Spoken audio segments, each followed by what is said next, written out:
नमस्कार, मैं रवीश कुमार। अमेरिका के राष्ट्रपति ट्रंप अपने विदेश सचिव रूबियो के साथ G7 की बैठक छोड़कर वॉशिंगटन के लिए क्यों रवाना हुए?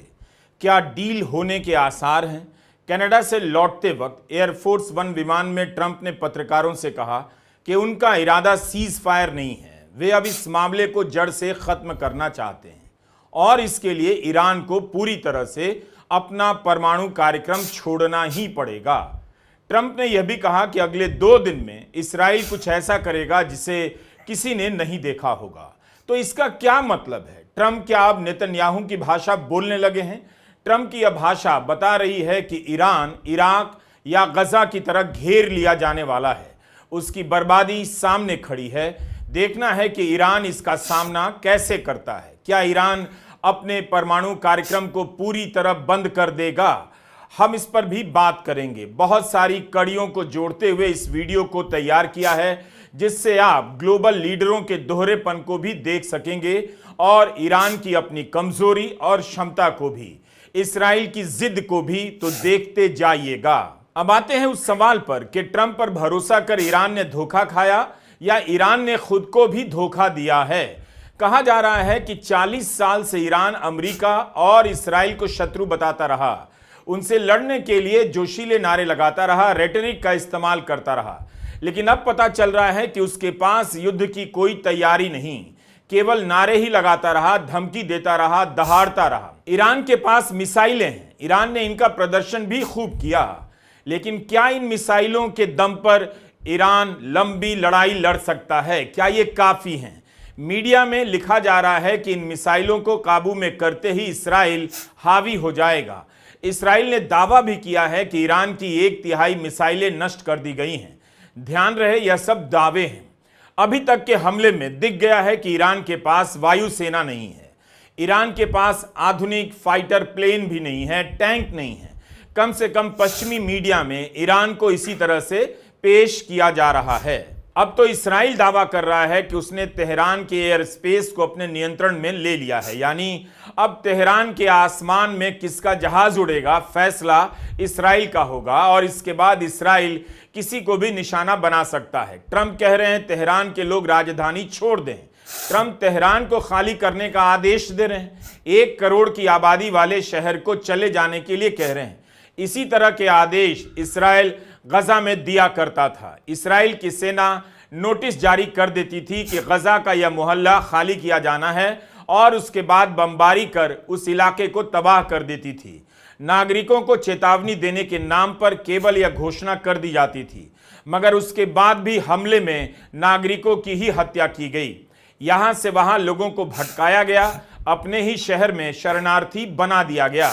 तो अब यहां से ट्रंप और नेतन्याहू की बोली और नीति को भी देखिए, ईरान की दहाड़ और उसकी कमजोरी को भी। तेहरान में 1 करोड़ लोग रहते हैं, न्यूयॉर्क जैसा बड़ा शहर है। इतने लोगों को ट्रंप कहीं भाग जाने की बात कर रहे हैं। इस्राइल से कोई अपील नहीं कर रहे हैं। इस्राइल की पूरी आबादी करीब 1 करोड़ की ही है और उसके लिए 1 करोड़ आबादी को तेहरान से भागने की बात कही जा रही है।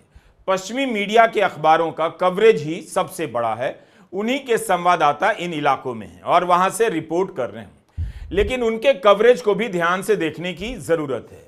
कुछ अखबारों में ईरान को शक्तिशाली दिखाया गया है, ट्रंप पर सवाल किए जा रहे हैं, अमेरिका पर सवाल किए जा रहे हैं, लेकिन कईयों में सारी रिपोर्ट इस्राइल के एंगल से लिखी जा रही है कि उसके हमले से ईरान तबाह हो रहा है, बिजली पानी सब बंद है, वहां तेहरान से लाखों लोग भाग रहे हैं। दूसरी तरफ कम पता चलता है कि इस्राइल में क्या हो रहा है, वहां की जनता किस मानसिक स्थिति में है।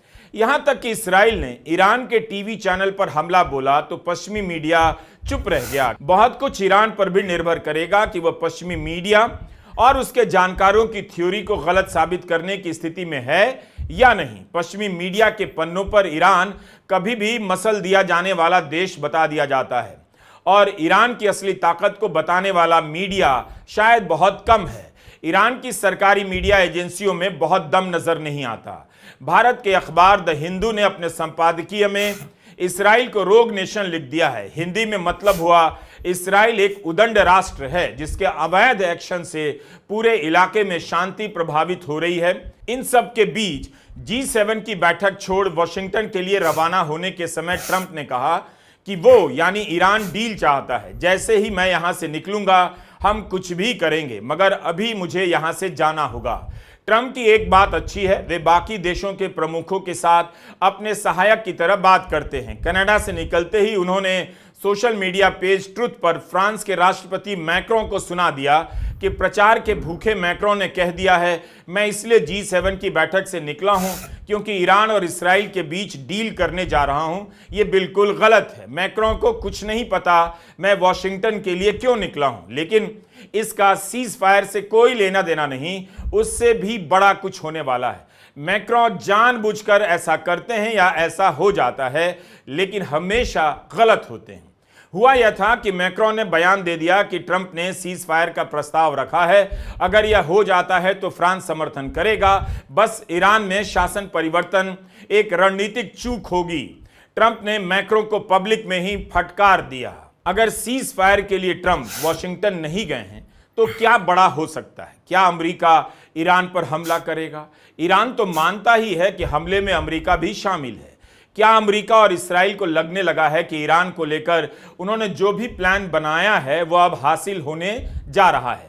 ईरान अब उनके कब्जे में आ जाएगा और मध्य पूर्व की जमींदारी इसराइल को सौंपकर अमेरिका आराम से ताइवान पर फोकस कर सकेगा। पूरा इलाका चुनौतियों से अमेरिका के लिए कई दशकों तक खाली हो जाएगा। ट्रंप के बयानों में दोहरेपन को आप पकड़ते रहिए, इससे ट्रंप को फर्क नहीं पड़ता। पत्रकार मेहदी हसन ने ट्रंप के एक पुराने ट्वीट को खोज निकाला है।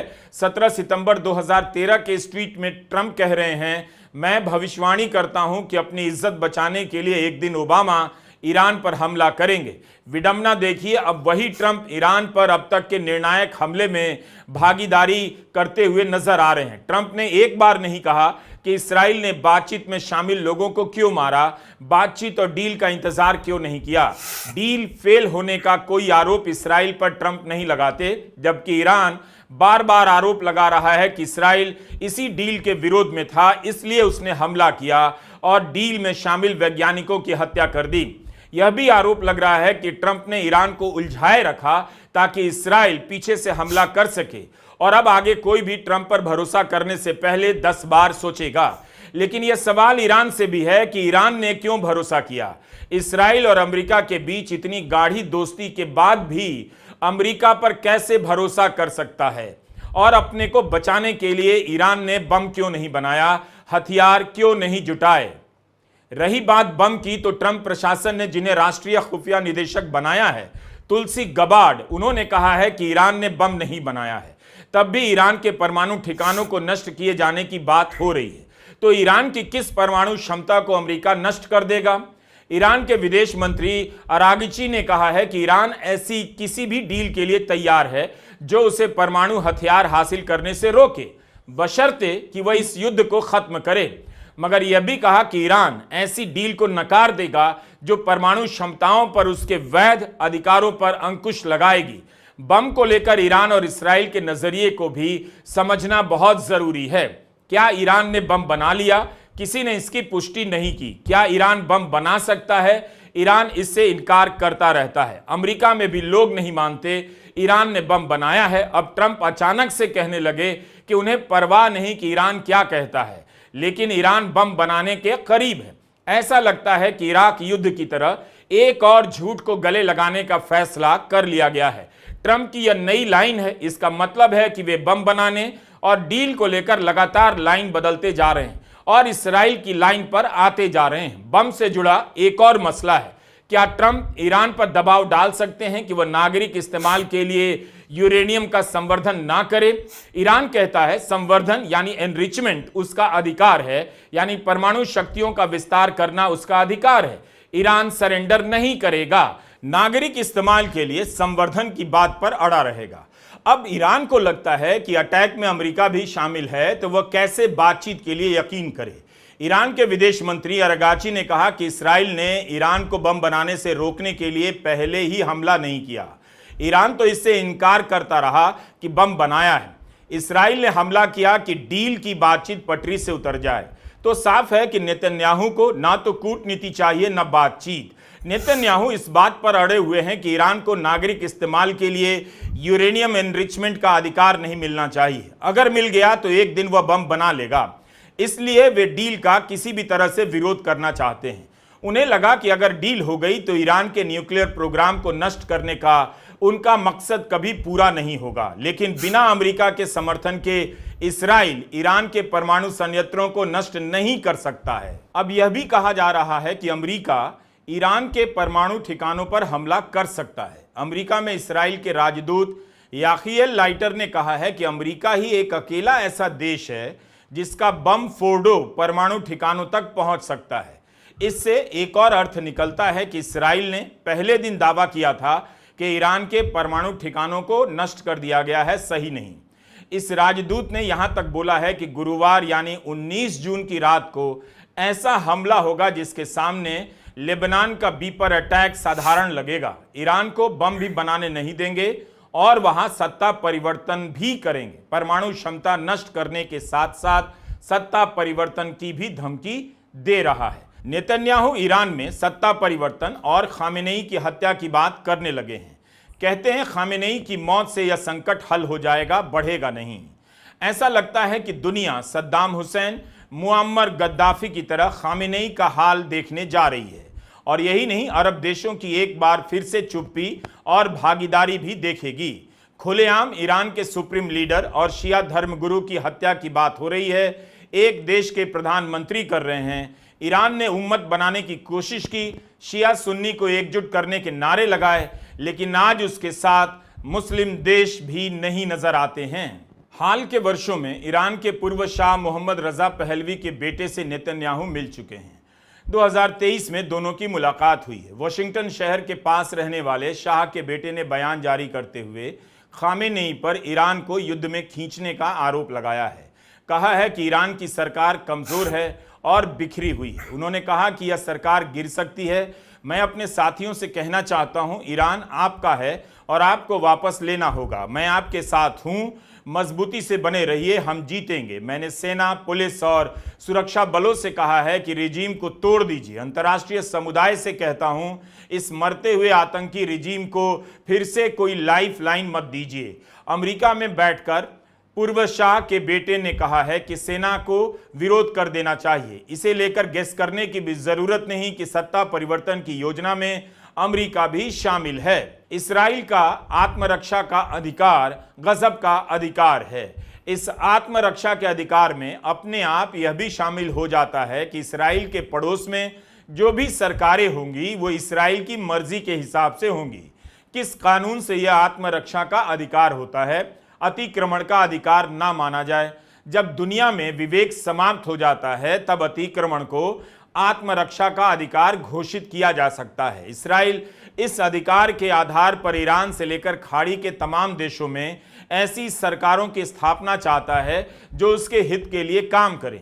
खाड़ी के कई देशों में अमेरिका और इस्राइल समर्थक सरकारों की स्थापना हो चुकी है और उनके साथ दूसरे कई तरह के करार भी हुए हैं। इस्राइल ने अपने पक्ष में मोड़ा है।